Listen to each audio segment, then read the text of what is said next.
interested, and if so, let's talk. And said absolutely, and so it was pretty easy. It was a no-brainer from my standpoint. We hear a lot about his offensive chops, and he said that you're so similar philosophically. What is it about him that makes him a good offensive mind, basketball? Well, he's really intelligent.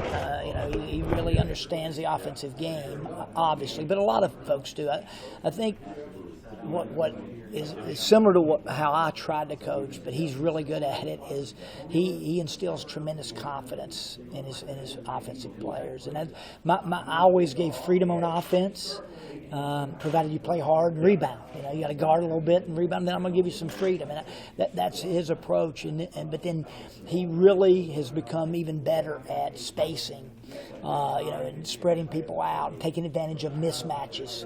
Maybe a smaller four-man who can't score inside that well, but he can really stretch the floor, and that opens driving up for other people. Or even a stretch five. Our year at Iowa State, our center, I think he scored 3 baskets in the paint all year. Yeah. Jimmy Vanderbeek, and he shot threes.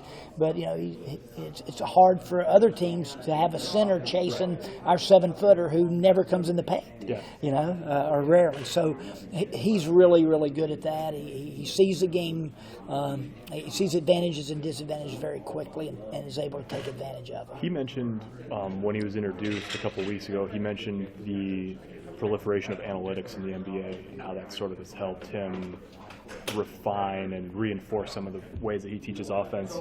You were in Windy City. What did you learn, just data-wise, in that setting? It was kind of nice because it reaffirmed some things that I always thought. For example, an open 3 on the break by a great shooter is a great shot, percentage-wise, for several reasons. First of all, in the half court, it's tougher to get open shots than it is in the break. So if you can get an open look on the break for a good shooter, he's going to make it a high percentage. Yeah. And guess what? Analytically, if you miss a shot on the break, it's easier to get an offensive rebound because the defense isn't set yet. And so, but that's where analytics proves what for years you just felt that, but now you prove it. Same thing. In the NBA, it's big. Corner threes are the best shot you make, besides rim twos. Right. Rim twos, corner threes are the best shots, points per shot in the NBA. Much better than mid-range shots. Now, are there exceptions? Absolutely. There are some guys on your team that you want to shoot 12, 15-foot pull-ups because they're really good at it. But by and large, those are not the best shots in the game. Open threes, rim twos. And so, you work with the analytics. And equally, on the defensive side, you try to take away the things that the other team does well. And again, the stats show that in the analytics as well. When you have sort of the makings of this staff for the bench guys, it seems like it's a good mix of personalities, of skill sets, defense with Doc, recruiting with these two guys. Do you see that sort of potential in this group? Yeah, I'm thrilled to be a part of this group. It's a great group. Matt and Coach Gates, that they can do more than just recruit, but they really can excel in recruiting. And the thing I've learned in 32 years of college coaching is, you got to be a good coach, but it helps a lot if you've got really good players. Yeah. And Coach Sadler can still recruit too. Yeah. Don't underestimate him. So, but then Fred's different than he was at Iowa State. He had never coached a game in his life at any level. Yeah. Now he's got not only college success, but also he coached in the NBA. So he brings more in that area, honestly, than he had when I first met him. He's more comfortable and confident than he's ever been, and deservedly so. So I think we have a great mix, and we also have great chemistry already, which is important when you're working together every day in the trenches to get things accomplished. It's good if you get along. It's a bonus if you really genuinely like each other, which we seem to. Did you and Fred, did you bounce ideas off each other over the years, whether it's plays, call them up and, Yeah, absolutely. He after the year, as I said, when I left NC State because of my family situation, we met that next summer, and at a Wendy's, we drew up what it became, or he drew up, but we talked about what became his 5-out offense with Royce White handling the ball a lot. We did it on napkins and just talked, and we as I said, we stayed in touch, and a lot of it was about offensive basketball. I tell a joke, but it's not really. That first year at Iowa State, we were down 2, and there was a side out of bounds. They had the ball, and he was already drawing up the winning play. I said, Coach, we're on defense. You might want to at least talk about the defense for a second. So, his mind is always thinking ahead, always to what the next play. And so we enjoy talking about it. So it's fun to already be doing that here in Lincoln. Where was the Wendy's? I honestly forget which city we were. It's one of the big recruiting spots, but I don't remember. But napkins, that's how the 5-out offense came to be. Yeah, well, he had it in his mind, but he wanted to talk about it. Yeah.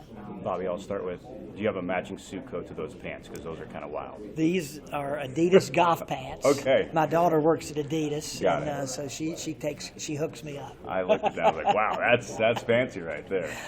What will you be doing as the special assistant to the head coach? A variety of things, and everything that the NCAA rules allow me to do, which is primarily is going to be watching a lot of tape of our team, of opponents.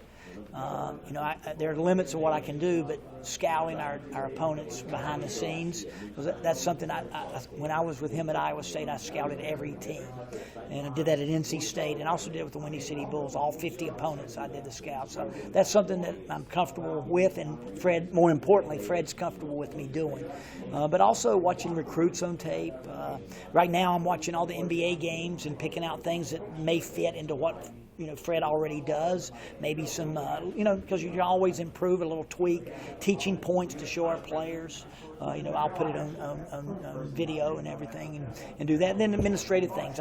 We came in and we didn't have a schedule, basically. The Creighton game was the only game, and now we need only one. So in a week or so, week and a half, we've got where we're basically through with our schedule or getting close. So you've been very busy in your short time on staff. Yeah, but it's fun. It's good to be back at work again. I miss being on a team, and it's really great to. I've had some chances. It's not that I've chose not to coach lately.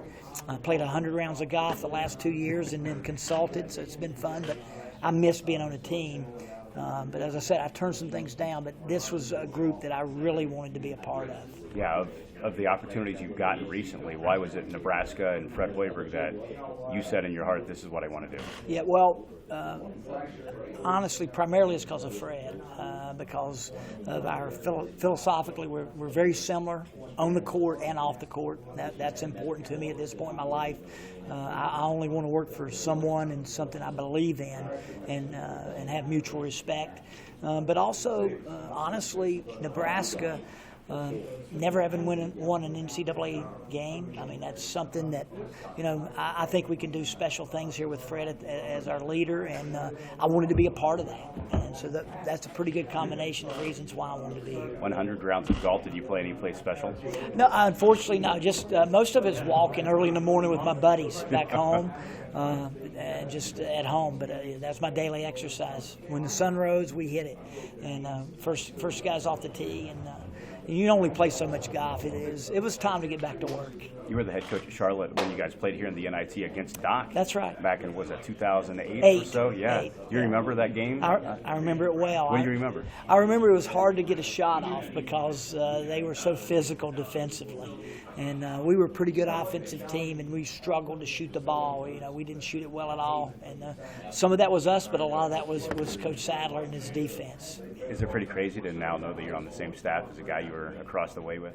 Yeah, it is. But, in this business, if you stay in it long enough, a lot of things happen. And I've always had great respect for Doc. I actually recruited a player when he was a junior college coach. I was head coach at Charlotte. He had Maurice Jeffers, in junior college who ended up going to St. Louis. We took James Zimmerman from Indian Hills, and Maurice Jeffers was a really good player at St. Louis. So that's when I first met Doc. So we've had a good relationship since then. Good. Thank you. You mentioned watching a lot of film, and Fred has a reputation as being that guy who watches a ton of tape. I mean, does that match what you've seen working with him? Yeah, that's very accurate. I mean, there are very few head coaches who know how to use, especially NBA coaches, who know how to actually do the use the computer and use the click. And he does all of that because he does a lot of it on his own. He loves it. He's watching every game that's on TV if he's not working. He definitely loves watching other teams, and the danger is he sees a lot of things that he thinks he might want to put in. Yeah. So you have to look at that and figure it out and filter and figure out what really will work for his team. Bobby, I apologize if you didn't ask. No problem. No problem. Yeah, thank you. Probably a whirlwind, is this you? That's me. No. Okay. Just the potential of this staff and the potential that Fred's going to have here. What do you see out of him that you can see the success we're kind of building right now? Yeah. Again, I'm thrilled to be on this staff, and primarily it's being with Coach Hoiberg again. After Iowa State and Windy City, but the entire staff. I've known Matty. We were together at Iowa State, and I've coached against Doc and actually recruited one of his players. Didn't get him, but recruited him years ago when he was a junior college coach. So this staff is, I humbly would say, is going to be one of the better staffs. It's got everything that you need, and now it's a matter of getting the players in here to do the things that we know Fred's system is capable of, and that is to win at a very high level. I know it's a new staff, but you guys have a lot of familiarity too. Does that make this transition easier for everyone? I think so. I feel like we've all hit the ground running. Of course, Coach Gates was here, so it's easiest for him, but the rest of us, I don't think have missed a beat. I mentioned earlier when I got here, we technically had one game, and that was the Creighton game. Scheduled. So we needed 10 non-conference games, and today we need one. So we've got to get the contracts, but the verbal commitments are there for every game but one. So and equally we've moved fast in recruiting, which I'm not directly responsible for, but the recruiting process is ongoing, and looks like it's off to a great start. Special assistant's a little different than kind of normal. What are the challenges and the responsibilities of that role that you're looking forward to taking on?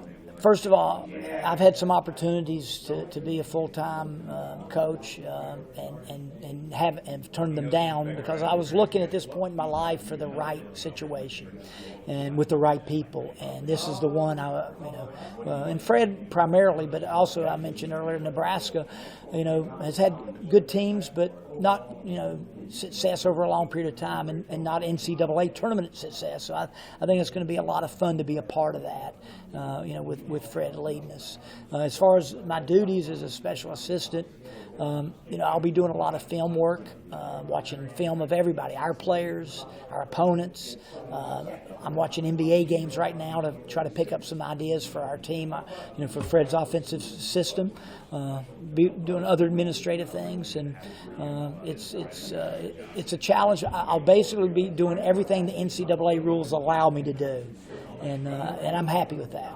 Tournament team in general. Yeah, this is not for year one, but I don't think there's any reason you can't be a top team, one of the top teams in the league, with the facilities and with the changing nature of the game. You mentioned a lot of teams. Virginia, hadn't been to the Final Four since 1984. So Texas Tech, so many others.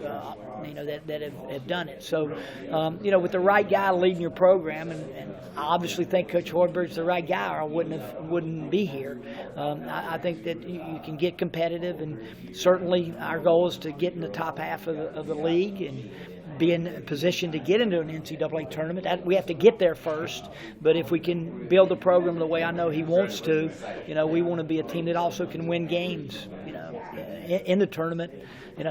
I've turned down some opportunities At this point, I want to be on a team that has a legitimate chance to get to a Final Four, and that's saying a lot. That's a lofty goal, I know, but that's one of the reasons that I came here. I am not predicting that. I'm just saying that a legitimate chance to play at the highest level and to go deep in the tournament. Lutz predicts Final Four. Yeah, I know how you guys are. You heard the term with Fred's offense. You heard the term positionless a lot. Can you kind of expand on that and what that means? Yeah. And do you agree with that?